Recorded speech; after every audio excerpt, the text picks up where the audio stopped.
Welcome to Theories of the Third Kind. My name is Aaron. The other host joining us today is Danielson. Hello.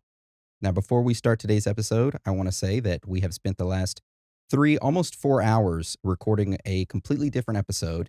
And after recording, the hardware that we use, ATEM Mini ISO Extreme, it screwed up, messed up, and corrupted all of our video files. So we wasted the past recording. But that was a different episode, okay? So we decided to shift gears and record this episode. So with that being said, we have a couple of announcements we'd like to make. If you would like to support the show and help us buy better equipment so shit like that doesn't happen, sign up to our premium subscription service, Supercast. For just $6.66 a month, you can enjoy weekly premium audio episodes and access our entire back catalog of over 270 plus episodes that are all ad-free. Or if you want to be a big baller, you can sign up to our premium video service, which gets you not only the premium audio episode each week, but also the premium video episode each week. And that is only $9.99 a month. And you can sign up to that by going to theoriesofthethirdkind.com, clicking on the Supercast button right in the middle. It will take you over to that Supercast site and takes you less than 30 seconds to sign up. If you want to. No pressure. We know things are tough out there right now, so if you can't afford a premium membership, but you still want to help us out, you can do so by leaving us a written review on iTunes or Spotify, or subscribe to us on YouTube. That helps us out a lot. However, don't feel pressure to leave us one. If you don't want to, then that's fine. We just want you guys, girls, aliens, reptilians, Bigfoot, Sasquatches, chupacabras, ghosts, Illuminati members, underground lizard people, whoever or whatever you are, to enjoy the show. Also, remember, this episode is entirely human-made. No AI were harmed or used in the process other than for the base graphic template. And that is the end of the announcements. All right. So today's episode is a strange news episode. And if you are unfamiliar with what a strange news is, it's where Dan and I have each selected 3 strange news articles and we independently researched them.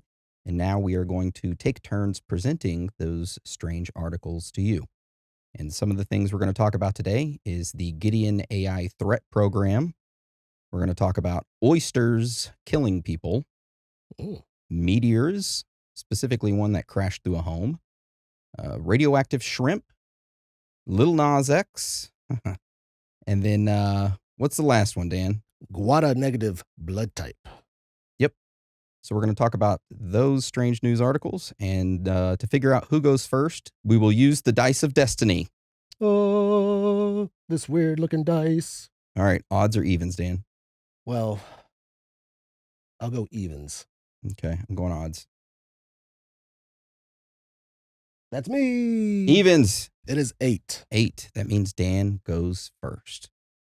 All right, so this first strange news article I have is a critical food safety update about Walmart shrimp.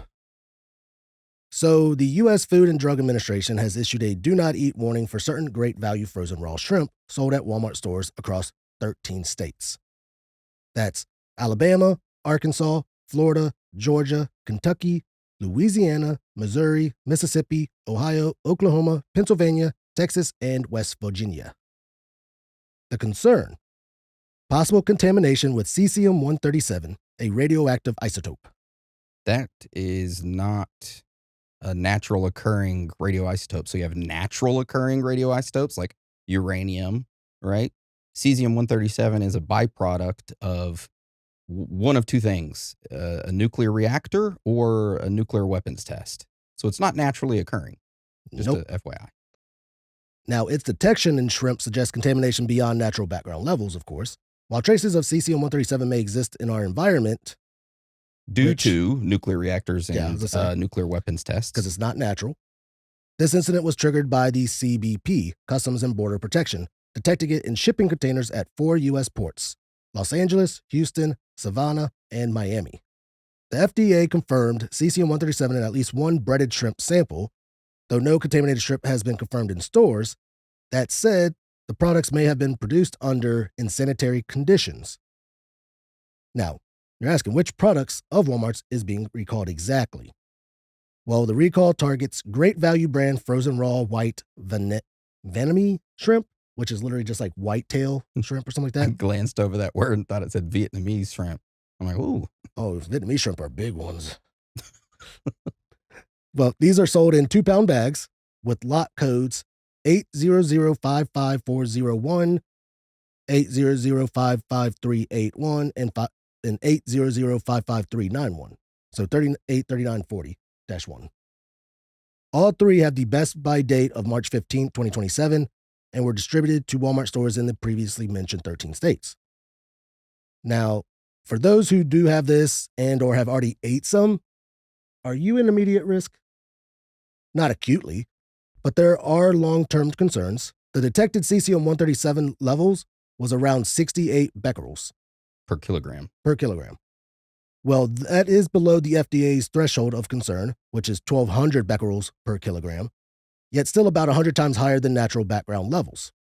And that's a red flag for potential cumulative risk.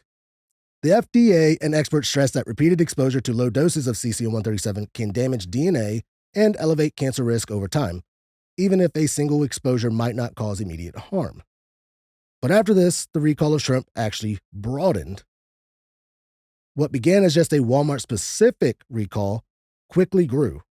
By August 21st, additional shrimp brands, including Arctic Shores, Sandbar, Best Yet, First Street, and Great American, were also recalled due to similar concerns. These came from Southwind Foods and affected multiple states beyond the initial 13. So now, instead of just 13, it is now in multiple states. Then, in late August, 18,000 bags of Kroger Mercado cooked medium peeled shrimp, and then 26,460 packages of refrigerated cocktail shrimp. All of these packaged shrimp all trace back to the same Indonesian supplier, PT Bahari Makmur Sejati, the BMS Foods, which is now under full import alert by the FDA. So if you own any of these frozen shrimp matching the lot codes or just the names in general, at least check it, do not eat it, or serve it. They suggest either throwing it away or, better yet, take it back and get yourself a refund and buy yourself a nice steak. Yeah, I wonder how an Indonesian food producer Get cesium-137. gets cesium-137 into their foods. Because that radioactive isotope, like we said, is not naturally occurring. No. The half-life on it is around 30 years, which means it takes 30 years for this radioactive isotope to decay into half of the amount it was. So in 30 years, if your shrimp contained, 68 becquerels per kilogram, it would be half that, like 34 becquerels per kilogram in 30 years. And I'm sure your shrimp would be rotted and smelling and stinky by then. Oh, yeah. But still, it makes me wonder how this supplier got radioactive isotopes of cesium-137 inside their foods. It's a good question. Because, I mean, from what I know, they don't use anything like that in friggin' food factories. Mm-mm. But to be contaminated with cesium-137, something is going on. Maybe the fishermen there went to a certain area that was off limits due to maybe nuclear weapons testing, and they got the shrimp there and brought it back. Ooh, where I don't know if there's any areas that are off limits. And I don't even know if Indonesia. Let's see if Indonesia has a nuclear power plant. Indonesia should have 4 nuclear power plants built by 2025. They don't have any operational nuclear power plants for commercial electricity generation, but it operates 3 research reactors for scientific and research purposes. So we get about 11% of the global production comes from Indonesia for shrimp. They account for 23% of U.S. imports of shrimp, valued at $1.4 billion. They don't even have a nuclear, chemical, or biological weapons program. They signed the NPT in 1970 as a non-nuclear state. So where's these isotopes coming from? So they raise the shrimp in ponds, intensive, semi-intensive, and extensive farms. What else is these farms doing? So cesium-137 got into the recalled frozen shrimp because of the supplier, BMS Foods, which you mentioned, the PT Bahari Makmur Sejati or whatever. They processed the shrimp under insanitary conditions, leading to the cesium-137 contamination. But That doesn't explain. how the fuck? Oh, it was detected in the shrimp's shipping containers. but it still got into some, like they tested the one breaded sample and it was had some in it. So that means it somehow got into the packaging, which usually they're in boxes and then in plastic, right? Yeah. Yep. If they were shipping that shrimp, it would be in that. But if they detected it on the actual shipping container itself and in the bags, Whatever was shipped in that container beforehand, or what was in the container with the shrimp. my thing is they probably got the shipping container in, they opened it up, unloaded it initially with whatever it was, or maybe it was empty. Opened it up, did the initial inspection because when you get the container in, you got to do the initial inspection. They wouldn't do like samples where they fucking try to like detect radioactive isotopes or contamination because it's just a shipping container. And that shipping container must have been used previously as a radioactive shipment because a lot of these big old sea lands are used for radioactive shipments and regular shipments as well. Well, you just change the placards on the side. You put a radioactive 7 placard if it's got radioactive equipment or anything in it. And then when you don't have radioactive equipment in it, you take the placards off and place the correct ones. So I'm thinking the shipping container was contaminated with radioactive equipment. They took the placards off and sent it to this supplier who needed a sea land. They open up the sea land, they get it, unaware that it has contamination on it. As they open it up, look at it, they're like, oh, okay. And even maybe just the air lifted it up because even just the air, anything could take those isotopes and make them travel over to the area where the shrimp was packaged and then it got onto the shrimp. That's the only way I could see how they got that shrimp and the container contaminated. Otherwise, maybe they're producing nuclear weapons alongside shrimp in Indonesia. I don't know. It's the shipping container, it's not the shrimp itself. So it's like somewhere along the line, one of those containers was somewhere where there was nuclear stuff and had stuff in it. Yep. But regardless, it's a weird story. So if you have any of those shrimp, don't eat them. Yeah, long term effects, not immediate, so you won't feel any effects at the time, but later on, Maybe there's a possibility you will develop cancer down the road because of it. radiation stuff is not shit to fuck with. Nope. Hate to say it that way. They used to say back in the day, they used to say low level doses of radiation is good for you. It's like, no, that's propaganda that was pushed. Anyway. That was just to make people feel safer fucking with very dangerous stuff. Mm-hmm. And I've dealt with enough radiation in my life, and you definitely went through more. I've been exposed to large amounts of radiation, and I'm done with anything related to radiation. No more. Almost 10 or over 10 years. Almost 13, 14 years in that career. I just remember when we did like the lead blankets, they go into the freaking high radiation areas, and we have to literally run in there with the blankets, throw them down, then run out, Yeah, wait, and then go back in and hang the blankets up. Yeah, the purpose of the lead blankets was to shield. There's certain like pipes or certain areas that are a lot more radioactive than others, and those lead blankets pretty much shielded that radiation from you being exposed to it. Not all the way shield it, but kind of like lowered the dose you would receive from it. I mean, it does bring it down a lot in some Yeah. places, but I just remember some of the people I worked with, they did not give two shits how much radiation was there. I've seen some crazy shit. We've had those locked high rad areas. So they got different areas and nuclear plants, commercial nuclear plants that they label as like, you know, the regular radiation area and then high radiation area and then locked high radiation area and then grave danger, which is like you'll die if you go in it. But locked high radiation areas, man, some of those when they were transferring high rad trash over into them, I may or may not seen some of those people take off their dosimeters and put them somewhere else. And then, so the dosimeter reads how much radiation you've picked up, and you have to be on RWPs, radiation work permits, that allow you a certain amount of radiation, as in like a certain dosage you can receive, and then like certain levels you can go into. And they'll remove their dosimeter and set them aside, and or they may not have. I don't need to be investigated by the NRC, but yeah, that was some cowboy shit that was happening. It's all about Alara, as low as reasonably possible, right? As low as reasonably achievable. Achievable. That's it. Alara. The lower your dose doing a high radiation job, you get commended for Mhm. sometimes. And sometimes you win gifts and stuff like that. So people like to do that stuff. And if you did hit a certain point or like you max out, don't they like I mean some people get sent home for contractors at least. So, yeah, you do have the NRC has federal limits for regular people, and then for workers, they got a certain amount that you can, receive as in radiation maximum over a year, and then in a year it resets.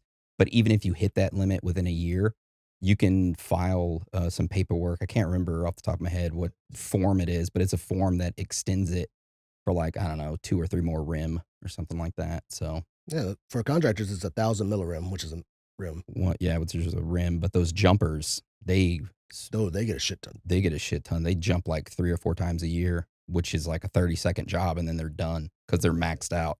But it's a lot of radiation dosage. Yep. That's our first strange news article. Gotta love radiation.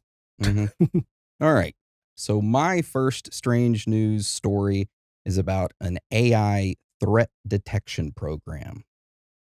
So over the past year, artificial intelligence has found its way into nearly every corner of our lives, from automatically writing emails to powering self-driving cars. And on multiple occasions, I've heard my son, who's in college, say that, like, hey, it's his first year in college, by the way. Hey, I've been using Chat GPT to help me with all my homework. And I'm like, geez, must be nice. Mhm. So it's being used everywhere.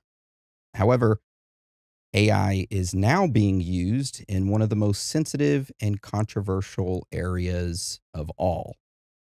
It is used in counterterrorism.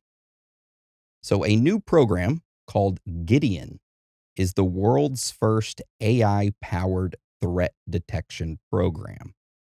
Now, what this program does is it scans the entire internet, and that's all social medias as well. It scans everything. So if you post something, it will scan it. If you look something up or you write something on a form or anything, it scans the entire internet 24/7, nonstop. And this AI program is looking for warning signs of radicalization and or identifies if someone is planning an attack before it happens. So it looks at whatever you type out on social media, and then it says, "Oh, this individual may be planning a terrorist attack or something." So it takes measures against you before you perform that attack, quote unquote. Now, the man behind this Gideon program is an individual named Aaron Cohen, a former Israeli special operations soldier who spent nearly 20 years working in counterterrorism. Cohen stated that his inspiration for Gideon came after seeing attack after attack, where suspects left behind online footprints such as an online manifesto, troubling social media posts, or even their detailed plans about the attack, and no one spotted those online in time to stop the attack itself. Now, Cohen states if a early warning system had existed, some of those tragedies might have been prevented. So, what does this Gideon program actually do? Well, the system uses artificial intelligence that is trained to recognize what they call threat language. This threat language includes specific words, phrases, or even patterns of communication that is linked to radicalization or pre attack behavior. For example, coded references to tactical gear being purchased, then being like, I need to purchase X, Y, and Z, like body armor. Where do I get that? And then Mm. it will kind of log that underneath that person's whatever. Or maybe like if they discussed potential, attack targets or targets to attack, then it would log it underneath there. And then when Gideon, this program, detects those signals, it automatically alerts local law enforcement and uh, government officials, like certain government officials. And as of the summer of 2025, which was a month or two ago, Gideon is already running a voluntary pilot program alongside U.S. law enforcement agencies. So Cohen has pulled together an elite team of engineers to fine tune the technology, and a wider launch with partner agencies is expected soon. Now, on the surface, this might sound like a game changer, an early detection system designed to save lives by spotting lone wolf threats before they happen. On the surface, it sounds kind of okay. However, a lot of people are iffy about this AI program, and rightfully so, because there are a ton of unanswered questions, such as what are the parameters that this software uses? Will all local law enforcement agencies have access to this software? How far can law enforcement go in investigating or stopping someone before they've committed a crime? How can you charge someone with a crime that they didn't commit? What is stopping someone from abusing this software to frame individuals for crimes they didn't commit? So there's a lot of unanswered questions, and I just want to sit back and I want everyone to imagine this scenario. This Gideon program is in place worldwide. All local law enforcement has it and government agencies, okay? It is scanning everything on the internet. Gideon then flags a person's social media post as suspicious. Maybe this person said, I hate this government official, and that's it. The Gideon program flags that individual, and then it alerts local law enforcement in that area. Does that local law enforcement, do they go and they knock on the person's door? Do they place them under surveillance?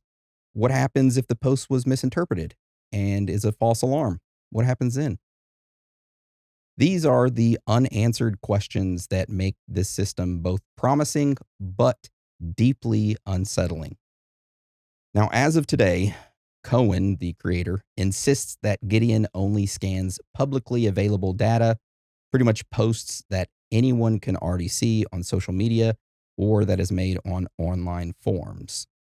It doesn't dig into private messages or encrypted platforms, but it is my opinion that that's soon to come. It's going to be able to read your emails, text messages, everything.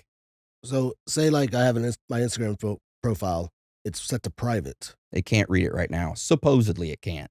But I guarantee you, Instagram and all these other social media companies are going to fall right into place. Just like the NSA is able to monitor everything, this Gideon program is going to be running in the background, monitoring everything. That's just like Meta saying, "Oh, we use everything on Facebook and like Instagram, but we don't go into private messages." Yeah. And I mean, it shows you like in history how quickly surveillance tools can expand once they're in the hands of, government agencies. They claim that lone wolf attackers are often radicalized online and action must be taken before they take innocent lives. These government officials see Gideon as a critical evolution in how local law enforcement and the government will fight terror in the future. However, I believe it's a huge slippery slope, a normalization of mass surveillance of ordinary citizens, which is already happening, to be honest. Yeah. Everything you see, say, and do is monitored. Eventually, your thoughts will be as well, all in the name of security, just like the book 1984. Now, what's clear is that we are at pretty much the turning point before this happens. We're at a critical point. Artificial intelligence is no longer just powering our smartphones, it's being trained to patrol the digital streets of the internet, looking for the next threat before it becomes reality. And as Gideon rolls out in the next months ahead, those questions we asked earlier will start to grow louder. However, I can't help but to think that this will become a normal, everyday thing in our lives. The questions will stop being asked and they'll still run the program. And you will hear people say, oh, Gideon is monitoring me. It's okay. I have nothing to hide. About 99% of people that heard about the NSA spying on them said this exact same line. It's crazy. We were all easily trained to, trade our privacy for security. And that's what's going to happen in the future, unless someone stops it, which I don't see it being stopped. But there you go. That's what you have to look forward to. Gideon AI Threat Program. The wild, wild west of the internet is now over. Just think if this Gideon AI works with the Japanese or the Chinese AI robots that patrol with the cops. Hmm. They can detect facial expressions on if someone's about to like commit a crime or not. You have been arrested for almost committing a crime. Like you said before, Minority Report. Minority Report. Yep. Just like that movie. And honestly, I don't want to say it, but I kind of want to. Say it. The recent shooting. That is why this came to the forefront. It's because Aaron Cohen went on national television on all the news agencies and said if this Gideon program was already in place, it would have stopped that shooter. He's using that as a way to push his agenda. Messed up. Because I mean, it said this was already started it's already been active since summer, right? Yep. As of a couple months ago, but it's just in like certain areas. Certain areas have it. Yeah. So that's my first strange news article. I hope you all enjoyed it.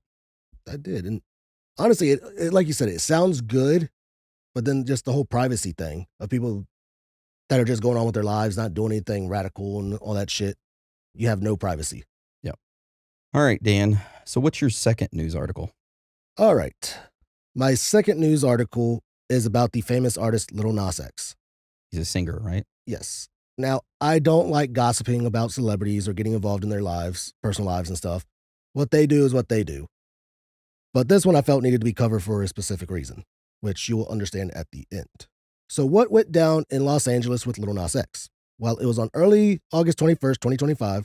The LAPD responded to reports of a man walking in his underwear on Ventura Boulevard in Studio City, Los Angeles. The man, later identified as Lil Nas X, Montero Lamar Hill, was seen walking down the street wearing only underwear and cowboy boots. In footage published by TMZ, he could be heard urging locals to come to the party. So upon a police arrival, Hill allegedly charged at officers and threw punches at some, resulting in his arrest on suspicion of battery. Responding paramedics also suspected a possible drug overdose and transported him to a hospital before booking him. Now, the felony accusations against him, 3 counts of battery with injury on a police officer and 1 count of resisting an executive officer. He pled not guilty, was granted $75,000 bail, and ordered to attend rehab-related treatment, such as 4 weekly Narcotics Anonymous meetings or an outpatient program. Now, the upcoming hearings for it, his preliminary court hearing is scheduled for September 15, 2025, and he did make a post recently on Instagram, which I thought was kind of funny. He's like, "Your girl's gonna be okay." Y'all, that was effing terrifying. That was a terrifying last 4 days. That was his post. And moving on is, if he does get convicted, he could face up to 5 years in prison. The thing, though, that makes this worth covering is the fact that they want him to attend rehab-related treatment for drugs. The thing is, though, the toxicology test came back clean. No drugs in his system or alcohol in his system. Oh, okay. So they immediately assumed he was on drugs. Even though he went to the hospital, they did the test. In course, they're just like, you need to go to rehab. But the tests are clean. So what happened? Well, his father, Robert Stafford, has emphasized to this publicly, saying the breakdown was not fueled by substances, but rather by the relentless pressure of fame and public scrutiny. He ended up telling reporters, this was about stress, about the weight he carries as an artist in the spotlight, not drugs. This distinction is important because it shifts the narrative from a drug-related arrest to one about mental health and emotional crisis. It highlights how sudden breakdowns can happen even without substances, especially under the magnifying glass of fame. It may also play into his legal defense, since prosecutors cannot link his behavior to intoxication now. So to sum it up, Lil Nas X's recent public breakdown highlights an issue that often goes unnoticed: men's mental health. Men are statistically less likely to seek help for anxiety, depression, or stress because of lingering stigmas.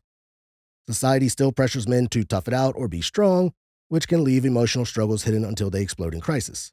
And according to the CDC, men in the United States die by suicide nearly 4 times more often than women, yet men are less likely to receive therapy or treatment. Untreated stress and mental health issues can spiral into substance abuse, violence, or sudden breakdowns like the one we just witnessed with Lil Nas X. For public figures like Lil Nas X, these pressures are magnified. Every mistake or vulnerable moment is magnified on social media, with millions watching and judging. The relentless cycle of scrutiny can push even the most successful artists into dangerous mental states.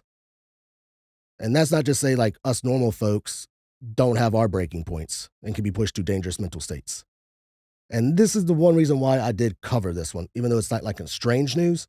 I figured it was worth covering because it involves men's mental health and it's important. And it just reminds us that, success, fame, or wealth do not shield anyone from mental health struggles. Men need spaces where it's safe to talk, seek therapy, and admit they're not okay. And I apologize if this seems more like a rant, but No, I don't honestly apologize. believe that it needs to be heard and talked about to destigmatize men's health and their emotional well being. But also, we do care about the women. Y'all's stress and well being is, important as well. But just, I wanted to iterate that men's health has been a ongoing thing for a lot of people. Yep. And in the United States, averages around 135 people each day commit suicide. 135 people each day commit suicide. Out of those 135, 100 of them are men. So it's around 80%. And I think the amount of suicides committed last year was almost 50,000 people, and 80% of those suicides were males. Worldwide, I think it's like almost 800,000 suicides a year. So yeah, regardless if you're male or female and you're thinking about taking your own life, go talk to someone, please. It's okay to talk to someone. It's okay to talk about your feelings, no matter what other people say. It's you that's important. At the end of the day, you are number one in your life. If you don't have anyone to talk to, you can always call the crisis line, which is 988. You can do that in the United States and in Canada. Or if you want, you can text the crisis line. You text home, HOME, to the number 741-741, and it'll connect you to someone that can talk to you. So, yeah. I didn't know they had a text line. Mhm. That's good to know. So, yeah, you're not alone out there. Yeah. Don't be afraid to talk about your feelings and the shit that's going on. Yeah. I love you and I'm proud of you. Mhm. But yeah, that is my strange news article. More of probably like a rant. No, it wasn't a Sorry. rant. It was good. All right. So, thank you for your second strange news article, Dan. I appreciate that. You're welcome. All right. So, let's move on to my second strange news article, which is called Oysters Flesh 2. Sounds like a bad horror movie. Sounds like a bad sequel. Yeah. Yeah. Was Well, there Oyster Flesh 1? so as you know, Dan, last year I tried raw oysters for the first time ever. Oysters on a half shell. Yes. And I fell in love with them. I ended up becoming almost obsessed with eating them and trying oysters from different locations. I often went to Perla's, which is in Austin. And believe it or not, that is the best place to get oysters I found pretty much everywhere I went. And I went up to like Boston, Maine, not just for the oysters, but I was there, visiting family or whatever. And even in North Carolina, when I had like a couple-hour layover, I went to a local oyster restaurant and ate. And I was like, damn, Austin gets oysters fresh every day from different locations, mainly from Nova Scotia, though. And I say Austin, but it was the restaurant Perla's in Austin. So, yeah. Anyway, this strange news story that I'm about to go over has made me rethink oysters, and I'm not sure if I'll ever eat them ever again. Oh.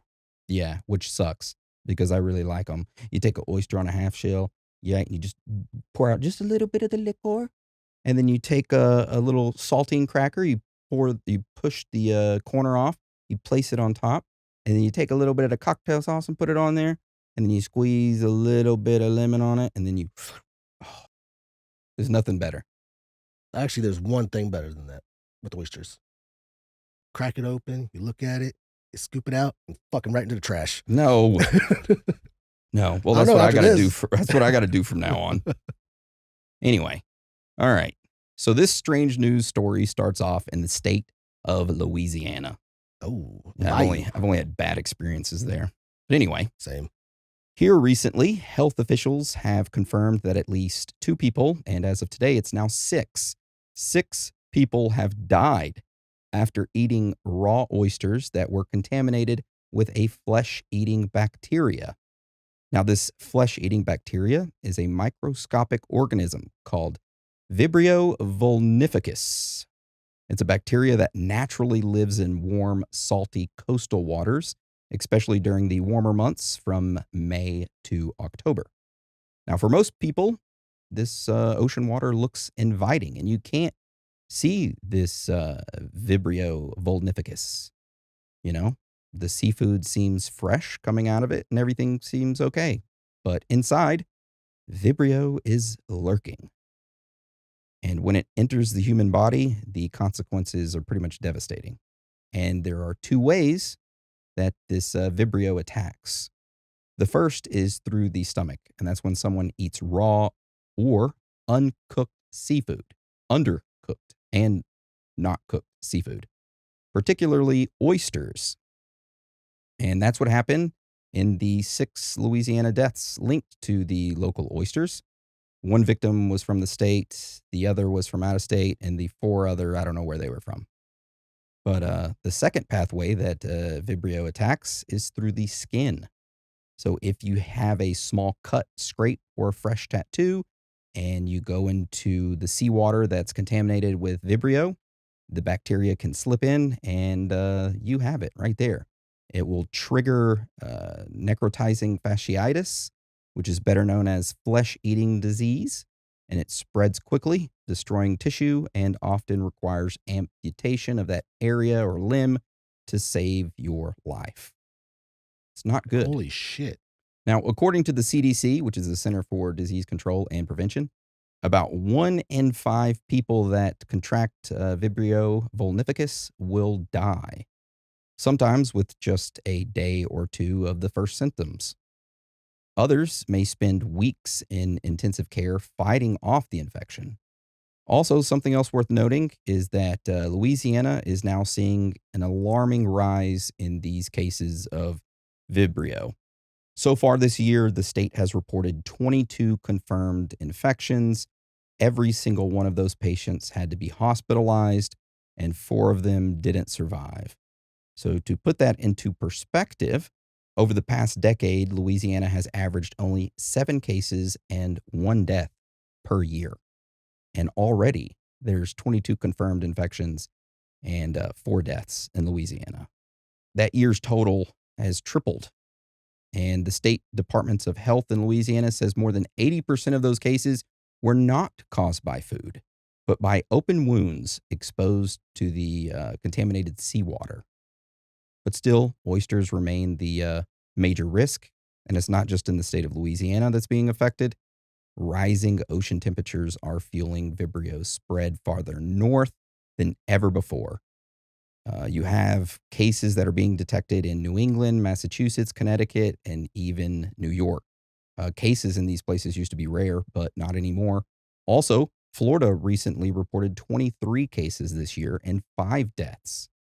So, experts are saying that the warming oceans are creating conditions where the bacteria can thrive in regions that were previously too cold for it. It's moving north. Despite the risks, health officials emphasize that oysters don't have to be off the menu entirely if they're cooked.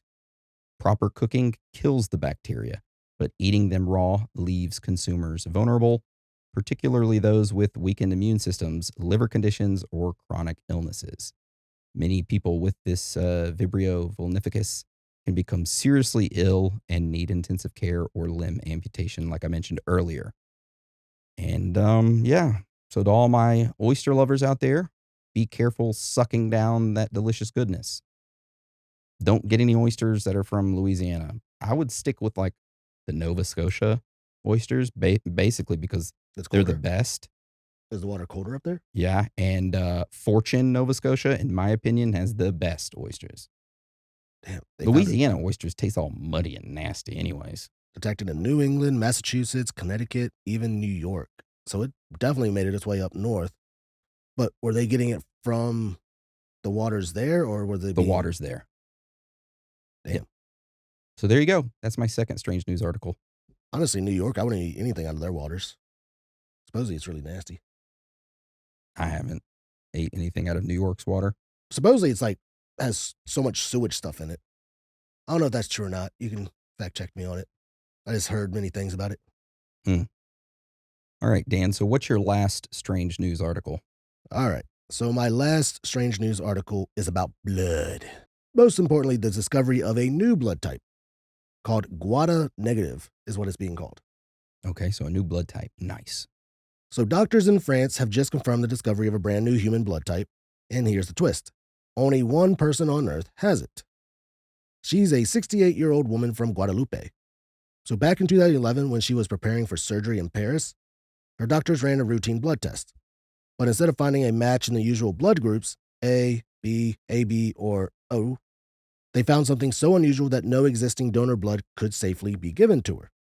It was a mystery that puzzled scientists for years. So we fast forward to over a decade, and thanks to advanced DNA sequencing, researchers finally cracked the case. They discovered a completely unique blood system, now officially recognized as the 48th blood group in the world. They named it Guada Negative, a tribute to her homeland, Guadeloupe. I would have had it named after Her. her. Yeah. Yeah. Since she's the only one that has it. Or just have her make a custom name for it. This my blood, bitch. It's P negative. Negative. It's just straight negative. Now, hear what makes this incredible, though, and a little frightening. This woman's blood is compatible with only herself, and if she ever needs a blood transfusion, no other blood type on the planet can be used. So, in effect, she's the sole carrier of the system. She better be careful. Yeah. And why does this matter beyond her? Well, it's a reminder that we don't fully understand the depth of human genetics. Scientists have already identified over 600 antigens on red blood cells, and the possible combinations mean there could be countless more rare blood types waiting to be discovered. In fact, in just the past few years, researchers have added new groups at a faster pace than ever, like the ER blood group in 2022 and another called CRIB. Gangsta. Identified earlier this year in India. To put it in perspective, we've known about rare cases before. There's the Bombay phenotype discovered in India in 1952, which makes it nearly impossible for those individuals to receive normal blood donations. But Guada negative is even more extreme. At this moment, only one being carries it. And what does that mean for medicine? It means doctors and scientists have to be constantly vigilant. For this woman, every hospital visit has to be carefully managed, but it also pushes the medical world to build better global systems for rare blood tracking and genetic analysis, so that one day, if others with this type appear, they can be identified and helped, not take over a decade. She could be donating her own blood and have them store it. So in case an emergency comes up, she could just be like, hey, go to my blood bank and get my blood and use that. That's actually not a bad idea. Sell it on eBay. People want to be vampires to be like, I get the red blood type. We've had people email us say that they're vampires and asked for us to send them some of our blood. It's like, what the fuck? No. No. They're like, hey, can we come suck you? I'm like, no thanks. Moving forward, what we're seeing here isn't just a medical curiosity, though. It's a historic reminder of our diversity as a species and a call to continue pushing boundaries of science for patient safety and survival. And if there's one takeaway, it's this: the map of human biology is still being drawn. Even in something as fundamental as our blood, there are secrets waiting to be uncovered. Now, while Guada negative is currently the only officially recognized one-person blood type, like we said earlier, it's part of a broader pattern. As genetic technology improves, we keep uncovering individuals whose blood doesn't fit existing categories. These discoveries often start with just one patient and sometimes remain that way for decades. Like we said, the Bombay phenotype, HH blood type, first discovered in Bombay, India in 1952. People with this type cannot accept blood from any of the common ABO groups, not even O negative. It's extremely rare, about 1 in 10,000 people in India and only 1 in a million elsewhere. For many years, some patients were literally the only ones in their region with it. Then there was Rh null, nicknamed golden blood. It's called golden because it's the rarest blood on Earth. Instead of having a unique antigen, these people are missing all 61 Rh antigens. Fewer than 50 people worldwide are known to have it, and if you have Rh null, you can only receive Rh null blood, which means each patient depends on an extremely tiny donor network. And then you have the CRIB antigen, gangsta, in India in 2025. Very recently, doctors in Karnataka, India, discovered a new antigen in the Cromer blood group system called CRIB. Only one patient, a 38-year-old woman, was identified with it, making her effectively the only compatible source for herself until others are found. And of course, there's other extremely rare phenotypes. Dozens of rare antigens exist with known systems: Kell, Duffy, Kid, etc. And some of these are so scarce that only a handful of families worldwide carry them. And that is pretty much my last strange news article. I like that. What blood type are you? I honestly couldn't tell you Okay. because as many times as I go to the blood donation, they can't get blood and they can't test it. Okay. Well, I have a small rotating veins, so every time they stick me, oh, they miss. yeah. It's been crazy. Sometimes we've gone and they just dug around in there. And I was looking across from him going, Yeah, he's over there looking across. because my blood, dude, I go in and my blood fucking flows out during the donation. I'm done with it quick. Yeah, I think mine would flow out if they could actually hit the vein. And it's not like on them, but it's just like I have small rotating veins. So when they find it, they stick, and then all of a sudden the vein's gone. Mm. Like I still have like What a about little, your feet? Could they do your feet? Show your feet to the camera. I got socks on. I mean, I got a big ass vein on my feet. Yeah. The one like on top. Shit, they probably put 3 or 4 needles in that motherfucker. My blood type's O positive. It's the most common blood type in the world. I think like 40% of people have it. I did a at home blood test. Have you ever seen those? Mm-mm. You get it like they give like it sends like the whole sanitary needle thing and all that. Oh, and then you spit in it, and then it gets sent to a laboratory where they keep this guy in the cage, and the guy gets the thing, and Yeah.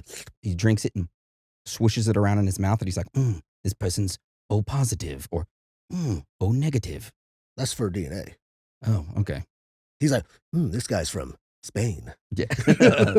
This is what the freaking, what is it, Ancestry.com has a Yeah. person in a cage where you send your spit to, and he drinks it, and he's like, this person is 14% African American, 30% Caucasian from the Caucasus Mountains, and then 40% Indian.